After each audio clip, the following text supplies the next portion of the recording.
नमस्कार दोस्तों, आज की क्लास में हम एमपी जीके के टॉप एमसीक्यू पर चर्चा कर रहे हैं, जहां से आपके एमपी पटवारी की एग्जाम में लगातार प्रश्न पूछे जा रहे हैं। तो बिना किसी देरी के आज की क्लास को शुरू करते हैं। अगर आपने अभी तक चैनल को सब्सक्राइब नहीं किया तो चैनल को जरूर सब्सक्राइब कर ले। तो सबसे पहला क्वेश्चन आपके सामने आता है कि टांट्या भील का वास्तविक नाम क्या था। मोस्ट इंपोर्टेंट क्वेश्चन है कि जो आपके टांट्या भील थे, इन टांट्या भील का जो वास्तविक नाम है ये क्या था। तो याद रखना है, जो टांट्या भील है इनका एक नाम तो था टांट्या और एक नाम था आपका टंडरा। तो ये दोनों नाम इनके यहाँ पर बनकर आते हैं। तो दोस्तों ये एमपीपीएससी 2020 में क्वेश्चन पूछा गया था और ये इसमें दोनों ऑप्शन नहीं दिए हुए थे, इसलिए यहाँ पर ये क्वेश्चन गलत कर दिया था। तो याद रखना है, इनके दो नाम है, एक तो टांट्या नाम भी आपको देखने को मिलेगा और एक आपका टंडरा नाम भी देखने को मिलेगा। तो इस क्वेश्चन का राइट आंसर ए और डी दोनों होगा। और अगर हम बात करें तो उस टाइम पर एग्जाम में सिर्फ ए ही दिया हुआ था, तो इसलिए इस क्वेश्चन को हटा दिया था। तो आपको दोनों नाम याद रखना है।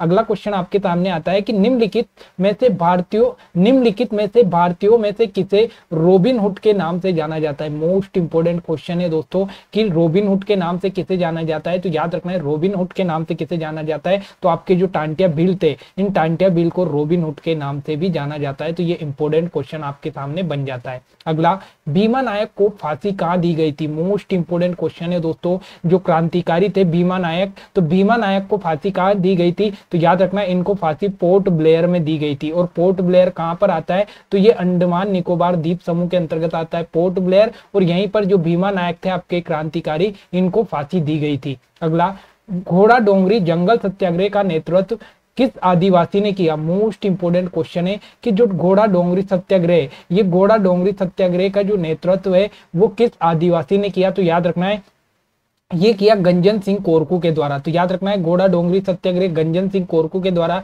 इसका नेतृत्व किया। और सबसे इंपॉर्टेंट क्वेश्चन तो ये है कि घोड़ा डोंगरी सत्याग्रह कहां पर हुआ था। तो ये बैतूल वाले क्षेत्र में हुआ था, बैतूल वाले क्षेत्र में होता है। अगला क्वेश्चन आता है कि हीड़ गायन किस क्षेत्र का लोक गायन है। मोस्ट इंपोर्टेंट क्वेश्चन है कि जो हीड़ गायन है, ये हीड़ गायन कहां पर होता है। तो याद रखना है, जो हीड़ गायन है ये मध्य प्रदेश के मालवा वाले क्षेत्र में होता है। अब आपसे यहाँ पर मैं ये तो अपन ने याद कर लिया कि जो हीड़ गायन है ये मालवा वाले क्षेत्र में होता है, लेकिन आपको ये भी याद रखना है कि मालवा वाले क्षेत्र में कौन कौन से गायन होते हैं। तो एक सबसे इंपोर्टेंट नाम आता है भृतहरि का। तो भृतहरि गायन भी कहां पर होता है, मालवा में। एक आता है आपका बरसात, बरसात भी कहां पर होता है, तो ये भी आपका मालवा में होता है। उसके बाद एक आता है हीड़, तो हीड़ भी मालवा में होता है। और एक आता है आपका कौन सा, सांझ, तो सांझ भी कहां पर होता है, तो ये भी आपका मालवा वाले क्षेत्र में होता है। तो कितने यहाँ पर लोक गायन आपको याद रखना है, भरतरी, बरसात, हीड़ और सांझ। तो ये सारे लोक गायन कहाँ के, मालवा के लोक गायन है। अगला, आला गायन को किस ऋतु में अधिक गाया जाता है। मोस्ट इंपोर्टेंट क्वेश्चन है दोस्तों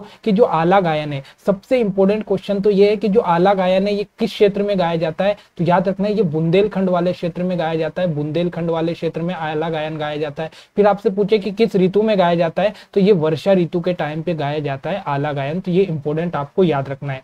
अगला क्वेश्चन आपके सामने आता है कि विदेशिया गायन मध्य प्रदेश में कहां पर गाया जाता है। मोस्ट इंपोर्टेंट क्वेश्चन है दोस्तों कि जो विदेशिया है, ये विदेशिया गायन कहां पर गाया जाता है। तो याद रखना है, विदेशिया जो गायन है ये मध्य प्रदेश के बघेलखंड वाले क्षेत्र में गाया जाता है। विदेशिया गायन कहां पर गाया जाता है, तो ये मध्य प्रदेश के बघेलखंड वाले क्षेत्र में गाया जाता है। अब बघेलखंड के जितने भी लोक गायन है उनको मैं एक बार में आपको याद करवा रहा हूँ। एक तो हो गया आपका विदेशिया, एक हो गया आपका बस देवा, एक हो गया आपका कौन सा, बस देवा, और एक हो गया आपका बीरा, कौन सा, बीरहा, बिरहा। तो ये नाम आपको याद रखना है। बघेलखंड के 3 लोक गायन आपको याद रखना है, एक तो विदेशिया हो गया, एक बस देवा हो गया, एक बीरा हो गया। ठीक है।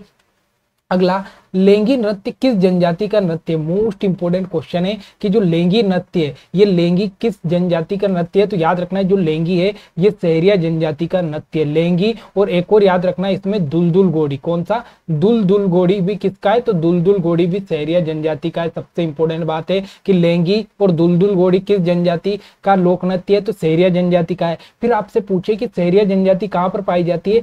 जो सहरिया जनजाति है ये मध्य भारत वाले क्षेत्र में पाई जाती है। मध्य भारत मतलब भिंड, मुरैना और ग्वालियर वाला जो क्षेत्र है इसमें आपकी सहरिया जनजाति पाई जाती है। Most important. और अगर भील जनजाति का पूछे तो भील जनजाति मध्य प्रदेश की सबसे बड़ी जनजाति है। और इसका एक प्रसिद्ध भगोरिया जो नृत्य या भगोरिया जो हाट है ये कहाँ पर, कौन सी जनजाति का है, तो ये भील जनजाति का है, जो कि झाबुआ अलीराजपुर वाले क्षेत्र में लगता है। अगला, मध्य प्रदेश में कंघी कला का आविष्कार किस जनजाति द्वारा माना जाता है? तो याद रखना है जो कंघी का आविष्कार है ये मध्य प्रदेश में किस जनजाति ने किया? तो ये बंजारा जनजाति के द्वारा कंघी का आविष्कार मध्य प्रदेश में किया। फिर बंजारा जनजाति की हम बात करें तो इसी बंजारा जनजाति को घुमंतू जनजाति भी कहते हैं। घुमंतू या घुमक्कड़ जो जनजाति है वो कौन सी जनजाति है? ये बंजारा जनजाति है और इसी के द्वारा जो कंघी कला है इस कंघी कला का आविष्कार किया गया। अगला, लोक नृत्य का राजा किसे कहते हैं? मोस्ट इंपोर्टेंट क्वेश्चन है कि जो लोक नृत्य है इस लोक नृत्य का जो राजा है वो किसे कहते हैं? तो याद रखना है जो कर्मा जो नृत्य है इस कर्मा नृत्य को क्या कहते हैं? तो इसे लोक नृत्य का राजा कहा जाता है। इंपोर्टेंट क्वेश्चन आपको यहाँ से याद रखना है।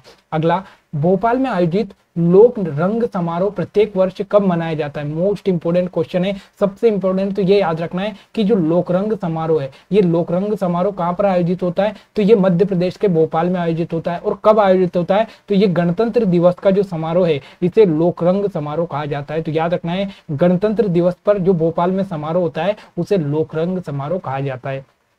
अगला, निमाड़ उत्सव का आनंद किस नदी के तट पर लिया जाता है? मोस्ट इंपोर्टेंट क्वेश्चन है कि दोस्तों जो निमाड़ उत्सव है सबसे इंपोर्टेंट तो ये याद रखना है कि जो निमाड़ उत्सव है ये कहाँ पर होता है? तो हमें याद रखना है कि जो निमाड़ उत्सव है ये महेश्वर में होता है। महेश्वर में होता है। फिर आपसे पूछे कि महेश्वर किस जिले के अंतर्गत आता है? तो ये महेश्वर जो है खरगोन जिले के अंतर्गत आता है। खरगोन जिले के अंतर्गत आता है। और जो महेश्वर या खरगोन है ये किस नदी के तट पर है? तो ये नर्मदा नदी के तट पर है और इसी नर्मदा नदी के तट पर आपका निमाड़ उत्सव का आयोजन होता है।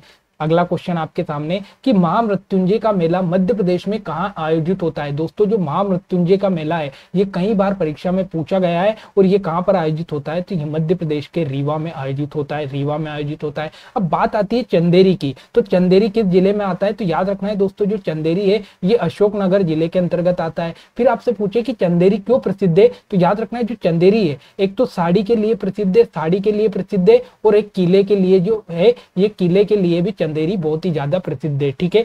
अगला क्वेश्चन है कि मध्य प्रदेश में ग्राम स्वराज योजना कब लागू की गई? मोस्ट इंपोर्टेंट क्वेश्चन है कि मध्य प्रदेश में जो ग्राम स्वराज योजना है वो कब लागू की गई? तो याद रखना है दोस्तों ये जो 26 जनवरी 2001 की हम बात करें तो 26 जनवरी 2001 को मध्य प्रदेश में ग्राम स्वराज योजना लागू की गई। अब ग्राम स्वराज योजना लागू तो कर दी गई लेकिन इसका उद्देश्य क्या था? तो इसका उद्देश्य ये था कि जो ग्राम सभा होती है ये ग्राम पंचायत के लिए विकासकारी काम करेगी। कौन? ग्राम पंचायत। तो इसीलिए ग्राम स्वराज योजना का लागू किया गया। कब लागू की गई? तो 26 जनवरी सन 2001 में इसको लागू किया गया। अगला, 73वें संविधान संशोधन के बाद मध्य प्रदेश में पहली बार प्रत्यक्ष चुनाव कब हुए? मोस्ट इंपोर्टेंट क्वेश्चन है। सबसे इंपोर्टेंट क्वेश्चन तो ये है कि जो आपका 73वां संविधान संशोधन है ये हुआ कब? तो सन 1992 में हुआ। इस 73वें संविधान संशोधन का मतलब क्या है? तो जो पंचायत के चुनाव है ये पंचायत के चुनाव करवाए जाएंगे। तो पंचायत चुनाव से संबंधित कौन सा आपका ये संविधान संशोधन है? 73वां संविधान संशोधन सन 1992 में हुआ। अब यहाँ पर 1992 में आपका संशोधन होता है लेकिन जो चुनाव है ये चुनाव पहली बार कब हुए? तो सन 1994 में पहली बार चुनाव होते हैं। तो 73वां संविधान संशोधन आता है और उसी के तहत पंचायत के चुनाव सन 1994 में आयोजित होते हैं। अगला, मध्य प्रदेश में यंत्रदूत ग्राम के नाम से किसे जाना जाता है? मोस्ट इंपोर्टेंट क्वेश्चन है कि यंत्रदूत ग्राम किसे कहते हैं? तो याद रखना यंत्र का मतलब क्या होता है? मशीन। तो ऐसा गांव जो पूर्ण रूप से मशीनीकृत गांव हो उसे कहा जाता है यंत्रदूत गांव। मोस्ट इंपोर्टेंट क्वेश्चन है और यहाँ पर देख सकते हो पटवारी 2017 में क्वेश्चन पूछा गया कि यंत्रदूत गांव किसे कहते हैं? तो ऐसा गांव जो पूर्ण रूप से मशीनीकृत गांव हो।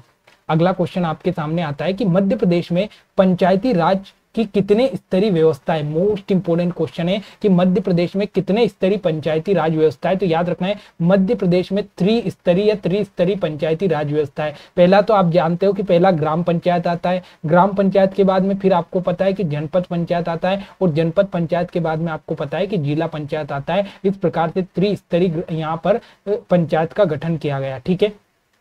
अगला, नगर पंचायत के अंतर्गत कितने विषय? मोस्ट इंपोर्टेंट क्वेश्चन है कि दोस्तों जो नगर पंचायत है इस नगर पंचायत को कितने विषय दिए गए? तो याद रखना है नगर पंचायत को आपका टोटल 18 विषय दिए गए। 18 विषय। फिर आपसे पूछे कि जो आपकी ग्राम पंचायत है इस ग्राम पंचायत को कितने विषय दिए गए? तो ग्राम पंचायत के पास टोटल 29 विषय। इंपोर्टेंट क्वेश्चन है। नगर पंचायत के पास 18 विषय और ग्राम पंचायत के पास 29 विषय। ये इंपोर्टेंट क्वेश्चन एग्जाम में बना हुआ है। अगला क्वेश्चन आपके सामने कि मध्य प्रदेश का पहला नगर निगम, मोस्ट इंपोर्टेंट क्वेश्चन है कि मध्य प्रदेश का पहला नगर निगम कौन सा है। तो याद रखना है पहला जो नगर निगम है मध्य प्रदेश का ये जबलपुर है, जबलपुर है, जबलपुर है। फिर आपसे पूछे कि मध्य प्रदेश की पहली नगर पालिका, तो नगर पालिका अगर पूछे, नगर पालिका अगर पूछे तो वो क्या है, तो वो दतिया है, दतिया है। ये इंपोर्टेंट क्वेश्चन आपको याद रखना है, ठीक है। अगला, मध्य प्रदेश राज्य निर्वाचन आयोग का गठन कब हुआ। मोस्ट इंपोर्टेंट क्वेश्चन है दोस्तों कि जो मध्य प्रदेश है, इस मध्य प्रदेश में जो इलेक्शन कमीशन है या राज्य निर्वाचन आयोग है, इसका गठन कब होता है, तो 1 फरवरी सन 1994 को जो मध्य प्रदेश है, इस मध्य प्रदेश के इलेक्शन कमीशन का गठन होता है। सबसे इंपोर्टेंट बात तो ये। फिर आपसे पूछे कि मध्य प्रदेश में जो इलेक्शन कमीशन है ये कितने सदस्य है, तो इसमें मात्र 1 सदस्य होता है और इस 1 सदस्य का जो यहाँ पर नियुक्ति करता है वो कौन करता है, तो ये राज्यपाल के द्वारा इसकी नियुक्ति की जाती है। ये इंपॉर्टेंट क्वेश्चन आपको याद रखना है। अगला, राज्य वित्त आयोग का प्रावधान किस अनुच्छेद में। मोस्ट इंपोर्टेंट क्वेश्चन है कि प्रत्येक राज्य में एक वित्त आयोग होगा, इसका प्रावधान किस अनुच्छेद में है, तो याद रखना है जो अनुच्छेद 243I है, इस 243I में बताया गया कि राज्य में वित्त आयोग होगा। और वित्त आयोग की स्थापना कब की गई, तो 1994 में इसकी स्थापना की गई। ये मोस्ट इंपोर्टेंट क्वेश्चन आपको याद रखना है। अगला, राज्य का सर्वोच्च विधिक अधिकारी कौन होता है। मोस्ट इंपोर्टेंट क्वेश्चन है कि जो राज्य है, इस राज्य का सर्वोच्च विधिक अधिकारी कौन होता है, तो याद रखना है राज्य का जो महाधिवक्ता होता है दोस्तों, ये राज्य का सर्वोच्च विधिक अधिकारी होता है। और अगर आपसे पूछे कि भारत का सर्वोच्च विधिक अधिकारी कौन है, तो भारत का सर्वोच्च विधिक अधिकारी महान्यायवादी होता है और राज्य में महाधिवक्ता होता है। ये इंपोर्टेंट पॉइंट आपको याद रखना है। अगला, मध्य प्रदेश के प्रथम महाधिवक्ता कौन थे, तो याद रखना है जो मध्य प्रदेश के प्रथम महाधिवक्ता थे वो थे श्री एम अधिकारी जी। मोस्ट इंपोर्टेंट क्वेश्चन है, श्री एम अधिकारी को मध्य प्रदेश के पहले महाधिवक्ता बनाया गया था। तो दोस्तों ये आज के एमपी जीके के टॉप एमसीक्यू थे जिसको मैंने अच्छे से आपके सामने कवर किया, अच्छे से एक्सप्लेन किया। तो आशा करता हूं कि क्लास अच्छी लगेगी। अगर क्लास अच्छी लगे तो लाइक कमेंट शेयर करना ना भूले। मिलते अगली क्लास में। जय हिंद, जय भारत।